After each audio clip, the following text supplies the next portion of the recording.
On a cold, rainy night, the gas station attendant washes the floor while listening to music.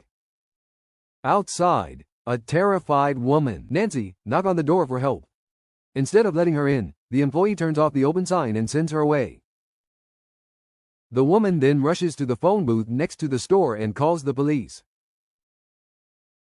She frantically explains that her husband and son have been kidnapped, but the electricity in the phone booth goes out and interrupts the call. Lights flash around the phone booth and the woman screams in a blinding glare. A few seconds later, the employee comes out of the store and looks for the woman. He heads towards where the phone booth used to be, but only the concrete platform remains. The frightened clerk turns to go back into the store as the phone booth descends and crashes into the platform. Hours later, Sheriff Murphy arrives at the gas station and finds Nancy's wallet in the rubble. He wonders where he could be before rolling his eyes. In a city apartment, April ends a phone call with her mother. As she prepares her bag for the weekend, she asks her boyfriend Kyle if he's sure he wants to come with her, and he replies that he's looking forward to relaxing after a tough semester.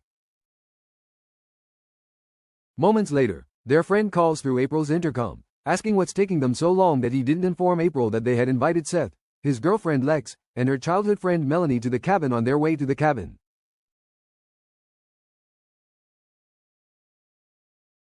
Seth lights a firework inside the car and detonates it on the roof. A few minutes later, Sheriff Murphy stops them and tells them to behave when they get to town. The sheriff lets them go and the group heads to their destination. April and her parents went there every summer when she was younger. April goes out to get her camera and Kyle asks her if she needs help. She refuses and avoids her boyfriend's kiss. A few minutes later, the friends are drinking alcohol and consuming substances by the pool. Later, Sheriff Murphy investigates a pig carcass on a local farm. The cut on the body is clean, precise, and does not look like a wild animal attack. Back in the car, Sheriff Murphy looks at a photo of his wife and continues to ponder the strange events happening in town. On a hiking trail, April and Melanie walk Rusty, and Melanie tells her to consider taking Kyle to New York with her. Suddenly, Rusty barks at something in the trees and runs into a fenced property. April and Melanie enter a greenhouse where plants are being illegally grown inside the seemingly abandoned property. As she prepares to leave, a man wearing a gas mask and wielding an axe mistakes them for intruders until he recognizes April. He takes off his mask and introduces himself as Travis, April's father's friend. Travis's house contains weapons and artifacts from his time as a soldier in Vietnam. He shows them a printed image of a comet-like object captured by his thermal imaging cameras that he thinks is a military aircraft. He then tells of government conspiracies and explains why he chose to live off the grid. Later, in the cabin, Cal has a private conversation with April in the bedroom where he gets down on one knee and asks her to marry him. She declines the offer and he rushes out of the room where their friends are pouring champagne and throwing confetti. Expecting a different outcome at the police station, Sheriff Murphy watches the security camera footage.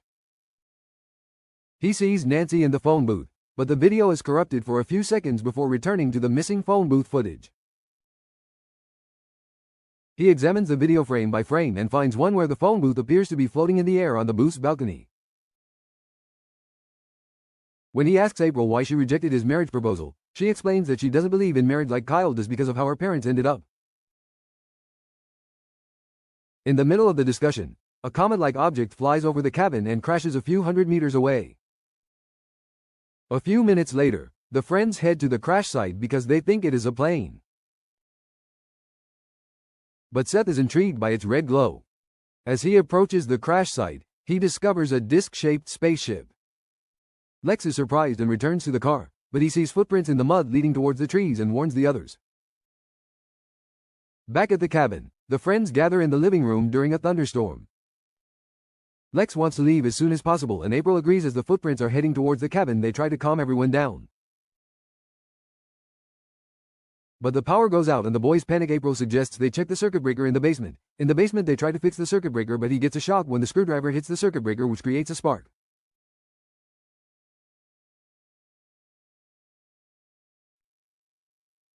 They then hear Rusty barking from the floor above them, followed by a few seconds of silence.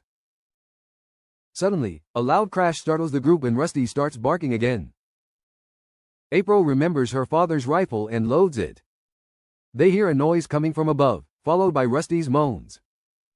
The friends silently exit the basement and find the front door open, which he closes, and they continue to inspect the rest of the house.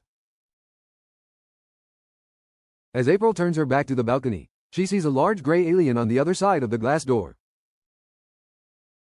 He sees the expression on the alien's face and quickly turns to shoot outside the house. The group finds black blood near the pool and the alien floating lifeless in the shallow water. The friends immediately move away from the cabin but come across a large tree that has fallen across the road. Moments later, Lex gets out of the car, but instead of running away, he stands still and stares at the source of the light above Lex. An alien spaceship projects a beam of light at her. The girl rises off the ground for a few seconds before being sucked into the ship. Her friends watch in horror as she disappears and the group heads into the woods for shelter. The friends meet up at Travis's house where Seth shows him the video of the crash site and tells him everything that happened. A few minutes later, Travis tells them about a long-rumored conspiracy theory that the government made a treaty with aliens after the Roswell incident. The government allows aliens to abduct humans if they leave most of Earth's population alone. Both sides have only one rule to follow, that of not attacking. Travis believes April violated the treaty by shooting the alien and they want revenge. Melanie interrupts the conversation when Travis's sonar detects an approaching spaceship. After a few seconds, the ship disappears from the sonar. He thinks he flew away, but Travis says he just landed. The group grabs their glow sticks and rushes into the greenhouse. Travis orders April to head back to the cabin, choosing to stay behind to defend his home. Turning around, Travis sees a perfectly drawn circle between the house and the greenhouse. He hides under a table and shoots when the alien is on the table above him. Black blood flows out of the holes in the table and drips onto his face. Convinced that he has eliminated the alien, Travis emerges from under the table. But suddenly, a four-fingered alien hand grabbed his head. In the cabin, the friends barricade themselves in and close the windows. A few minutes later, they hear a noise outside the front door. Seth looks through the peephole but sees only black. Took a look and saw the same thing until the alien backed away and she realized he was looking into the alien's black eye. With the handle turned from the outside, Seth takes the rifle and points it at the door. Suddenly the door opens and Seth shoots the light that illuminates it. Sheriff Murphy and Deputy Mitchell ask the group to raise their hands. The sheriff asks April why they abandoned the car on the side of the road. She tells him everything and Mitchell laughs at her story. In the garage, Murphy goes up to the attic and accidentally touches some alien blood. He finds Rusty moaning on the floor, his intestines spilling out. Suddenly, a shadow passes in front of him. He turns around and shoots, but the shadow escapes through a window. He looks out the window and sees the creature moving between the branches of a tree. Murphy returns and tells Mitchell that April and her friends are telling the truth when the sheriff turns on his headlights. He sees the alien in front of the car. The alien puts the sheriff into a trance and makes him shoot Mitchell in the stomach. He then points the gun at himself and blows his head off. A few minutes later, April gets Seth out of the car and the two of them head back to the cabin within the cabin. Seth explains how the alien controlled the sheriff's mind. Seth is determined to escape and leaves the cabin alone after April and Melanie enter the basement. He closes the door and bars it with a bookcase. He wants the girls to survive and despite April's protests, he goes to get a knife from the kitchen. He stops halfway up the stairs when he sees the alien enter the cabin. He gets her attention and runs to the bathroom where he hides in the bathtub. Meanwhile, it's tempting a rumble in the woods. A bright red light comes from above. He fearfully handcuffs himself to a tree branch. When the white beam hits him, he disappears, leaving his arm hanging from the branch.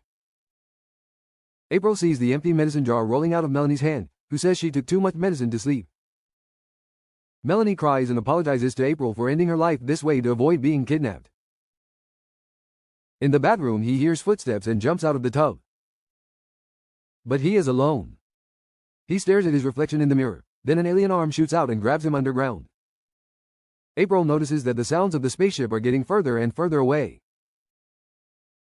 She comes out of the basement and sees the destroyed cabin. Power returns and finds a diamond ring in a pool of blood on the floor. When April realizes that the aliens have abducted Kyle, she runs out the door screaming that the spaceship must return. Desperate, April lights Seth's firework and points it in the direction of the spaceship while crying, wishing they would take her away. Suddenly, a bright red light surrounds him. Then a beam of white light carries him into the sky, into the spaceship. April regains consciousness as she is wrapped in a black, sticky web. She tears the canvas and frees herself from her bonds. She then heads to the end of the tunnel and sees an alien megastructure that the spaceships are flying over. Meanwhile, April finds Kyle and helps him free himself from the black web. She cries and apologizes for refusing his marriage proposal. She should have said yes. Kyle finally wakes up and they kiss. The couple realize that aliens are watching them and one of them points his arm as a white light surrounds them. Moments later, April and he wake up in the middle of the woods. Later, they hear people and vehicles nearby and head towards them. As April approaches, she is shot in the stomach and collapses to the ground as they attempt to stop the soldiers. But he is hit several times and falls next to her. While they are on the ground, Kyle took the time to put the diamond ring on her finger. Then the soldiers finish the job and shoot at point-blank range a few meters away. A senior officer briefs a man in a black suit about the incident that occurred last night at the crash site. Men in protective suits remove debris while scientists hold a living alien inside a capsule. Meanwhile, soldiers, I learned, put the quails in a hole and burn their bodies before burying them.